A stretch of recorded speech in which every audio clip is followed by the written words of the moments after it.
Sa dami naman kinain kong ensaymada at tsaka cheese rolls sa lahat ng Mary Grace outlets na 'yan, wala daw silang kilalang Mary Grace Piatos. So, tignan natin baka biglang lumabas. Pero tama na yung ensaymada at tsaka cheese rolls, tumataba na kami dito sa prosecution.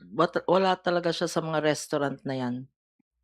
Literal parang ano 'yan ang merienda natin nun, yung mga pangalan na 'yan.